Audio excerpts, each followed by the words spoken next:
Un animal de compagnie, ce n'est pas un objet jetable. Chaque année, c'est pareil, hein? Les gens se jettent des chats, des chiens, parce que oh, c'est cute, c'est beau, c'est fin, on aime ça. Puis là, à un moment donné, arrive le temps de déménager, puis là, ils sont comme, bon, on peut pas le garder, on s'en débarrasse. Et puis là, j'entends déjà leurs excuses à ce monde-là. J'aurais pas assez de place dans mon nouveau logement. Il est en train de tout scraper mes meubles, je suis tanné. Moi, je te débarrasse le chien parce que il jappe tout le temps. Ça coûte trop cher de bouffe pis de vétérinaire, bon débarras. C'est comme si toutes les excuses étaient bonnes pour vous débarrasser de l'animal que vous avez voulu, by the way. Moi, là, je pense qu'il serait grand temps qu'on arrête de banaliser l'adoption des animaux.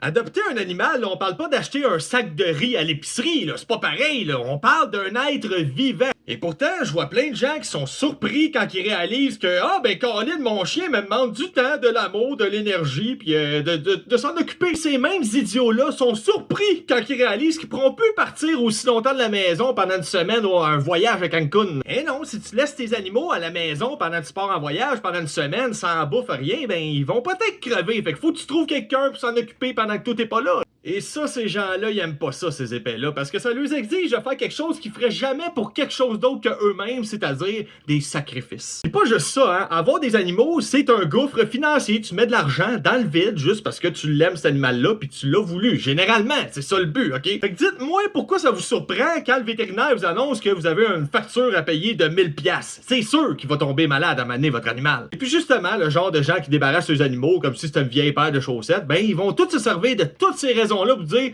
pour ça, m'en suis débarrassé. C'est pour tous ces gens-là qui ont des raisons qui sont plus ou moins valables, là, je vous dirais, de débarrasser les animaux, que je pense qu'il faudrait imposer un permis, un droit, que tu sois d'acheter des animaux. Si tu te débarrasses d'un animal sans aucune raison valable, ok, qui est justifiable, et bien à ce moment-là, tu perds ton permis et tu n'as plus le droit d'acheter d'animal. Oh, tu veux te débarrasser de ton chien qui scrape ton plancher que tu viens d'installer là, pour du matériel? Ok, bon, ben parfait, pas de problème, mais tu n'as plus le droit d'acheter des animaux désormais. Tu as perdu ton permis, plus d'animal. J'ai remis mon vidéo en disant que ces animaux-là, ils n'ont pas demandé à ce que tu les adoptes. Et si vous avez des enfants, s'il vous plaît, parce que moi, je l'ai vécu, là, ces animaux-là, on s'y attache, on les aime comme des frères. Ne faites pas ce coup-là à vos enfants, s'il vous plaît.